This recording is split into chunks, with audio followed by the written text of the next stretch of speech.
Aujourd'hui, on ne verra pas le soleil. C'est les grenouilles qui te l'ont dit. Eh ben nous, on s'en fiche, on va bricoler notre moulin à eau. Et on pourrait l'installer sous une gouttière. Ouais, moi je dessinais un chat de toutes les couleurs. On n'a jamais vu un chat comme ça. Il sera très rigolo. Ça, c'est toi qui le dis. Mais ce n'est pas toujours drôle d'être différent. Petit zèbre.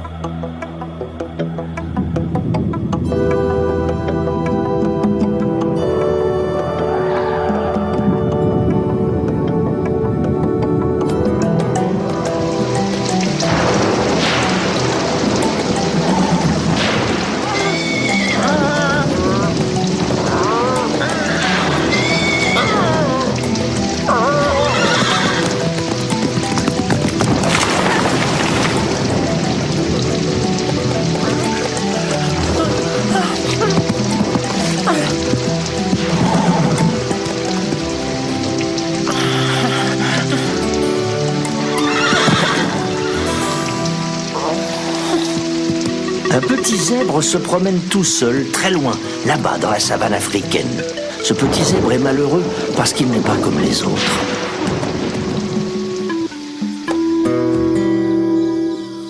Je porte des raies noires à la place des raies blanches et des raies blanches à la place des raies noires. Un zèbre comme il faut doit avoir les raies blanches et les raies noires, comme ça et pas autrement. Les zèbres, comme il faut, se moquaient du petit zèbre. C'est triste. Il n'est pas comme nous. Ils le trouvent ridicule.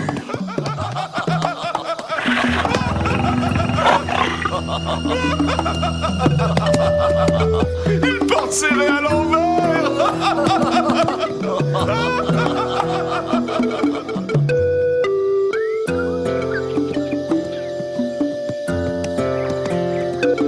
Il n'est pas comme nous.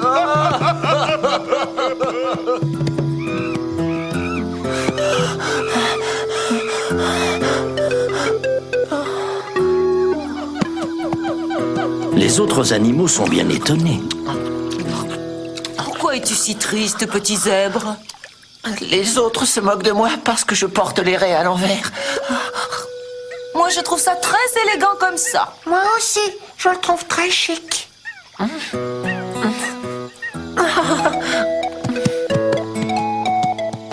La nuit descend sur la savane africaine. Petit zèbre s'endort en répétant tout bas. Je suis très élégant comme ça. Et le petit zèbre se met à rêver. Il gambade dans la savane africaine. Il rêve de toutes sortes de rayures très élégantes. Et pas du tout comme il faut. En long, en large, en travers. Et tout le monde le trouve très chic.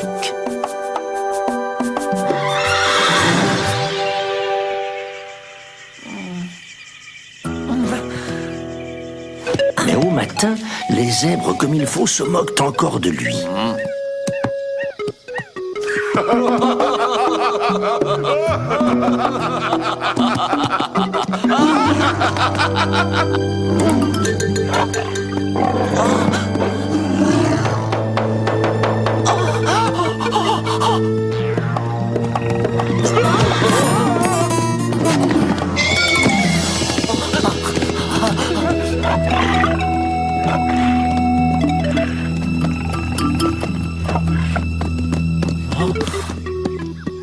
Regardez-le, il est vraiment ridicule. Non, je ne suis pas ridicule. Moi, je suis très élégant comme ça. Vous êtes tous pareils et c'est pas drôle, mais alors vraiment pas drôle du tout. Il porte ses raies à l'envers. Allons, ne fais pas cette tête-là. Viens plutôt courir avec moi dans la savane africaine. Un petit zèbre noir et blanc se promène avec un petit zèbre blanc et noir. Très loin, là-bas, dans la savane africaine.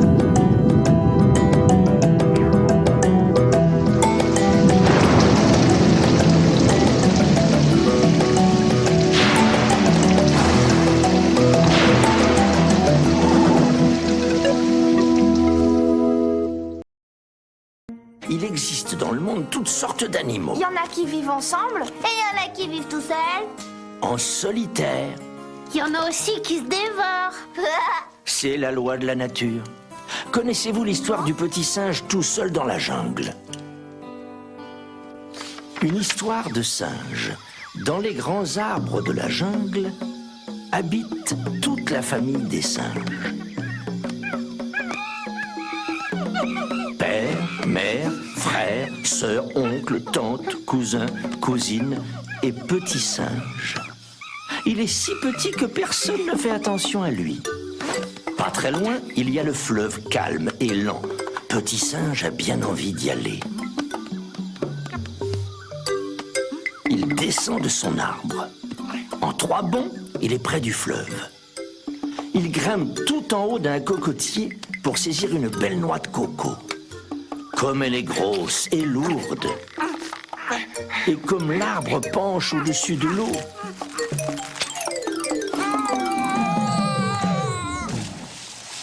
dans le fleuve habite le plus grand des crocodiles. Tiens, voici un bon repas.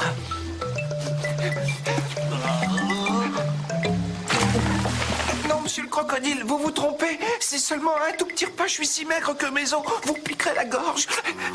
Ce qu'il vous faut pour déjeuner, c'est un buffle bien gras. Un buffle bien gras, où est-il celui-là? Tout près d'ici. Mais il faut m'aider à le tirer jusqu'à vous. Comment ça? Prenez cette liane solide et tenez-la bien fort. À l'autre bout, j'attacherai le buffle. Ça, c'est une bonne idée.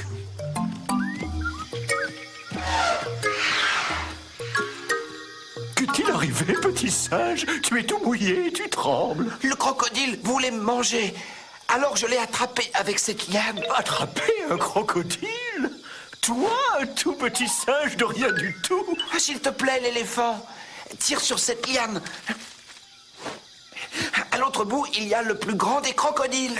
L'éléphant est curieux. Il enroule la liane autour de sa trompe et il commence à tirer. La liane se tend. Quel gros buffle! Il doit être énorme! Il tire. Tire. Chacun d'un côté.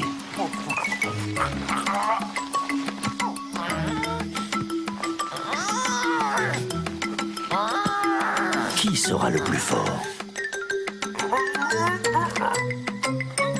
C'est l'éléphant. Soudain, la liane casse.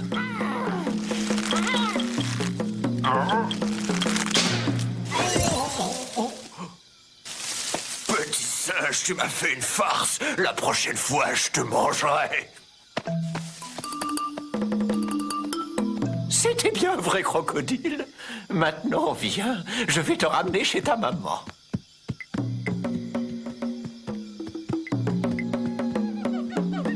Petit singe, en arrivant chez lui, raconte comment il a attrapé le plus gros des crocodiles. J'ai attrapé le plus gros des crocodiles. Mais personne ne veut le croire.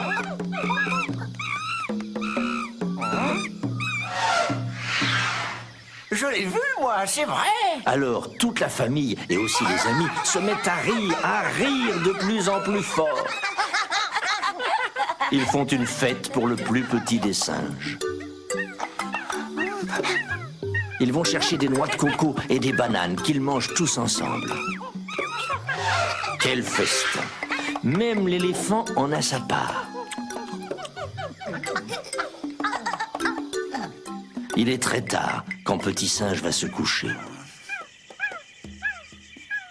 Tu sais, maman, j'ai inventé un buffle pour ne pas être mangé par le crocodile. Sa maman sourit et le berce pour qu'il s'endorme.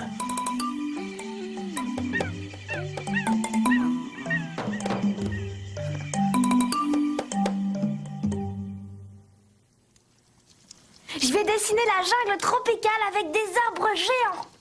Et n'oublie pas les lianes. Pour que les singes puissent se balancer. N'oublie pas de dessiner toutes sortes de fruits. Et des oiseaux colorés qui Est-ce chantent. que tu vas dessiner toute la famille des singes?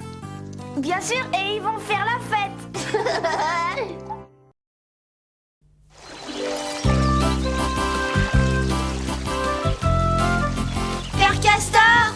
Tu vas prendre froid. J'ai peur que tu attrapes un rhume. Regardez les fleurs qui ont les pieds dans l'eau toute l'année, elles ne s'enrhument pas. Mais les fleurs ne s'enrhument jamais. Parce qu'elles sont habituées. Oui. Je vais vous raconter l'histoire d'une marguerite qui vivait près d'un ruisseau. Le conte de la marguerite. La marguerite mit la clé sous son paillasson et se dirigea vers le bout du champ. Toutes les fleurs de la prairie lui crièrent à la fois « Marguerite, où vas-tu » Le vieux merle qui chantait sur le pommier se pencha en lui sifflant « Où vas-tu? Où vas-tu? Où vas-tu » Et le Pierrot, la mésange, la tourterelle répétèrent en chœur « Où vas-tu » Je veux savoir ce qu'est devenu le petit mouton qui m'a brouté 2 feuilles. Oiseaux et fleurs crièrent « Marguerite, tu es folle !» Mais elle refusait de les écouter. Au bout du champ, le ruisseau lui barra la route. Hé, voudrais-tu bien me laisser passer? Mais le ruisseau ne l'entendit pas. Occupé qu'il était à tomber en cascade sur la roue grincheuse du vieux moulin. Hé, accrochez-vous à n'importe quoi. Oh là là! Vous devriez consulter le père du corbeau. C'est un vénérable savant qui pourra vous conseiller. Venez avec moi. Il niche au sommet de ce peuplier. La marguerite avait le vertige. Le père du corbeau entendait fort mal, mais il avait un cornet. Père du corbeau? Qu'est devenu le petit mouton qui m'a brouté 2 feuilles? Oh! Mouton, feuille, qu'est-ce que cela signifie? Eh bien, je pense qu'il est devenu grand. Mais je voudrais tant le voir. Je pense qu'il est dans sa chemise en laine. Partons, nous n'en tirerons rien. La marguerite, tout étourdie, s'endormit sous un champignon. À son réveil, elle fit sa toilette. Sur sa route, elle rencontra une grosse bête. Bonjour. Est-ce vous le mouton qui m'a brouté 2 feuilles? Un mouton? Voyez-vous cette marguerite qui prend un bœuf pour un mouton? Même s'il est devenu grand, ton petit mouton, il est encore 10 fois moins gros que moi. Mais voilà, a-t-il eu le temps de devenir grand? Que voulez-vous dire? Ils sont partis pour la montagne. À moins qu'ils soient partis chez le boucher. Mais pourquoi faire? Quel ingénu! Tu ne sais donc pas qu'ils seront mangés par les hommes? Manger? Mais il faut les prévenir, il faut les sauver. J'y vais, j'y cours. C'est qu'elle l'aimait, son mouton. Quand il lui avait brouté 2 feuilles, il était si petit, tout tremblant sur ses pattes, et il bêlait après sa mère. Et pour l'encourager à brouter, elle lui avait offert ces 2 feuilles. Dans un coin de l'étable, une araignée était pendue à sa toile. Ils ne sont pas chez le boucher, ils sont partis à la montagne par ce chemin. Quelle fatigue de monter par ces chemins pierreux. La pauvrette avait soif. Elle ne reconnaissait plus rien qui lui fût familier. Où est mon mouton? Par où sont-ils passés? Suivez les petits crottins. Comme c'était haut une montagne, parfois un petit bruit d'eau annonçait une source. La marguerite y courait étancher sa soif et s'y reposer, puis elle repartait. Enfin, elle arriva sur un herbage magnifique. L'herbe était fine comme des cheveux. Il y avait une foule de fleurs bleues, jaunes, rouges, et cela sentait si bon, si fort, qu'elle se serait évanouie sans le vent frais qui la ravigotait. Hé, mouton! Mon cher mouton, ne me reconnais-tu pas? Je suis la marguerite qui t'a donné 2 feuilles quand tu étais petit. En voyageant, j'ai appris des choses terribles. On te tuera à la boucherie pour te manger. Sauve-toi vite! Je peux pas le croire, j'ai fait de mal à personne. Et puis je mourrais de chagrin sans mes frères. Alors tu vas devoir partager leur sort. À demain, ma courageuse petite fleur. Je dois rejoindre mon troupeau. La nuit tombait. La marguerite s'étendit sur l'herbe douce et aperçut le ciel épanoui d'étoiles. Elle n'avait jamais vu de fleurs si brillantes. Le jour revint. La marguerite tapota sa jupe de feuilles. Le mouton cherchait son ami. Marguerite, j'ai une bonne nouvelle. Tu vas te sauver? Regarde la belle clarine que le berger m'a mise au cou. Il m'a dit que le bélier était trop vieux. Oh, elle est belle. Il peut plus conduire le troupeau. Et alors? Alors il m'a choisi pour le remplacer. Sais-tu que le bélier est le plus beau mouton du troupeau et qu'on ne le tue jamais? Quelle joie! Moi aussi, je vais te dire quelque chose. Je m'installe ici pour toujours et j'élèverai sur l'alpage une nombreuse famille. J'ai vu vu sous la lune une poule brune. J'ai vu sous la lune une poule brune manger des tartines et du chocolat. Ça ne se peut pas, ça ne se peut pas. Une vache qui va au marché. Et moi j'ai vu un âne conduire un tracteur. Ça ne se peut pas, ça ne se peut pas. Je n'en ai jamais vu, mais je connais une histoire dans laquelle une vache... Bien sûr, ça existe dans les histoires du père Castor. Oh oui, raconte-nous une histoire. Eh bien, je vais vous raconter l'histoire d'une vache très gentille que tout le monde connaissait pour sa belle couleur orange. Orange? La vache orange. Un jour, la vache orange de Monsieur Leblanc sauta par-dessus la barrière. La voilà partie sur la route. Un renard gris qui passait par là la salua poliment. Bonjour, mademoiselle. Comment allez-vous aujourd'hui? Je suis bien malade. Alors le bon renard prit la vache sur son dos, l'emporta chez lui et la mit au lit. Est-ce que vous avez de la fièvre? Je ne sais pas. Avez-vous un thermomètre? Le renard mit un biberon dans sa bouche, mais cela ne servit à rien parce que c'est très difficile de prendre la température d'une vache avec un biberon.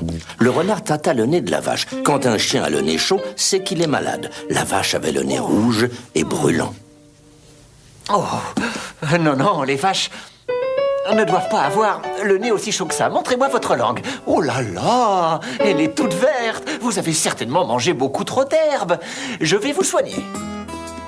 Il fouilla dans l'armoire à pharmacie, mais il n'y trouva que des savonnettes, de la pâte dentifrice et enfin une bouillotte qu'il remplit d'eau chaude. Le bon renard essaya de réchauffer les pieds de la vache avec la bouillotte, mais c'est très très difficile. Est-ce que vous avez faim? Non, non. Parce que moi j'ai faim. La vache n'était pas sage du tout. Dès que le renard fut parti, elle se leva et mangea la paillasse. Le renard fut très fâché. Si vous ne vous conduisez pas mieux, vous n'aurez rien pour dîner. Et la pauvre vache se mit à pleurer. Pourtant, il y avait pour le dîner de la saucisse et des mûres, et aussi un peu de champagne. La vache orange n'en avait jamais bu, et voilà que ça lui pique le nez.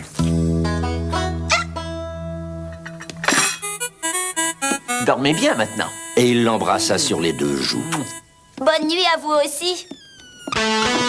Au milieu de la nuit, la vache fit un affreux cauchemar. Elle rêva qu'elle était assise sur les rails du chemin de fer. Un train arrivait, un autorail. Il prenait le tournant et fonçait sur elle. Au secours! Hé, qu'est-ce qu'il y a? Il y a un autorail juste au tournant. Et les voilà qui se cachent tous les deux sous le lit.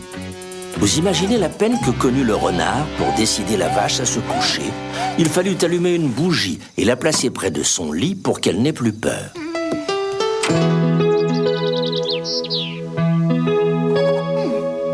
Le lendemain matin, la vache ne se rappelait plus du tout où elle était. Comment vous vous sentez ce matin? Mieux, merci. Oh, beaucoup mieux. Bon, je vous ai apporté de l'eau chaude et du savon pour vous laver la figure. Ensuite, le renard lui servit un bon déjeuner. Un jus d'orange, un pain beurré et une grande tasse de chocolat bien chaud. Quand elle eut fini, il emporta le plateau. N'oubliez pas de vous laver les dents. Aussitôt levée, elle se lava les dents, se brossa les poils, se lissa les cornes et descendit retrouver le renard. Il était en train de parcourir le journal. Regardez cette annonce. Belle récompense à qui ramènera une vache orange égarée. Est-ce que vous vous sentez assez bien pour retourner chez vous à pied? Ah oui. Je me sens tout à fait remise. Et les voilà partis tous les deux. Quand Monsieur Leblanc vit sa vache orange entrer dans la cour, c'est lui qui fut content. Il donna au renard une belle récompense, 40 sous et 3 bonbons. Et à la vache orange, un excellent dîner de trèfle et de froment.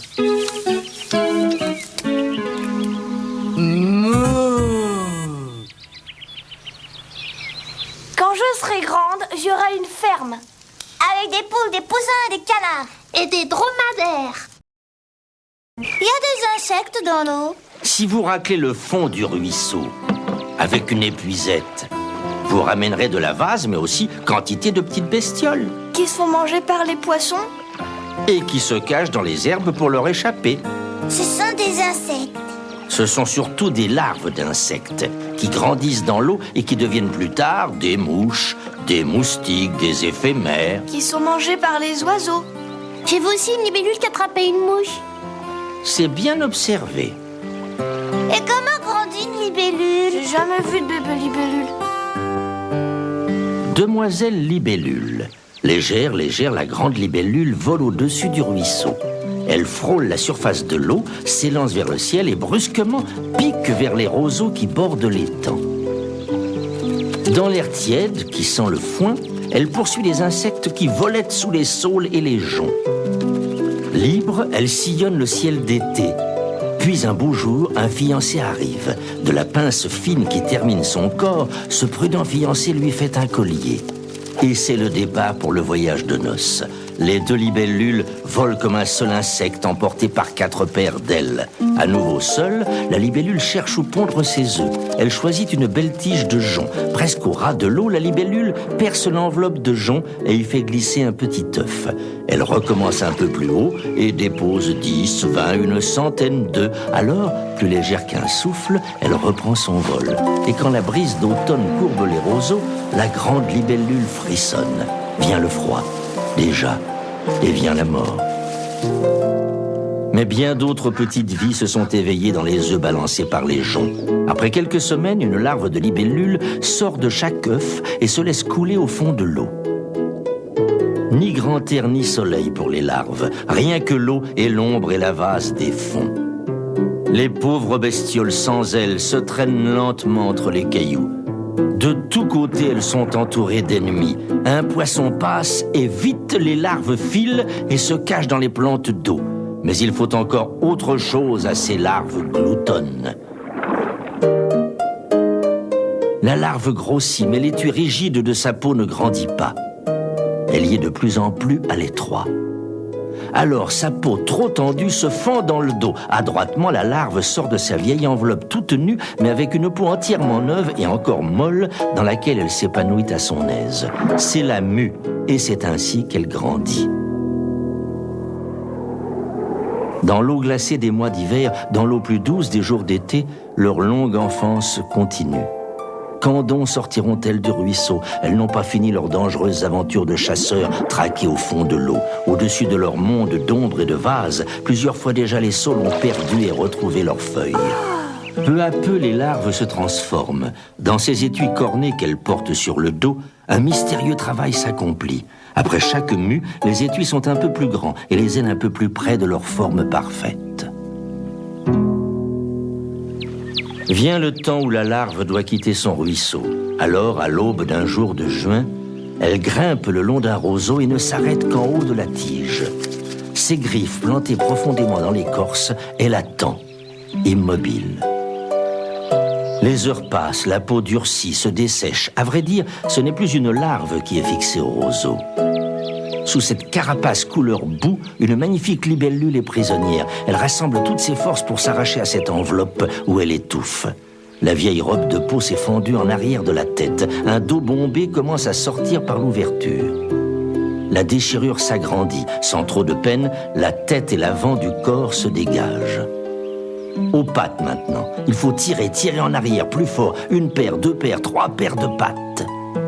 La libellule se repose, tête en bas, toute pendante, en attendant que ses pattes soient sèches et solides. Puis elle se redresse et fait le gros dos pour dégager son ventre de l'étui. Quelle épreuve et quelle faiblesse! Impossible de bouger, pourvu qu'un oiseau ne vienne pas la gober, là, tout de suite.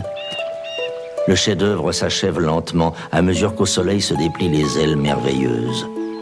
Dans le vent doux, les ailes frémissent puis se soulèvent, s'agitent enfin de plus en plus fort. Une libellule toute neuve s'envole dans la lumière.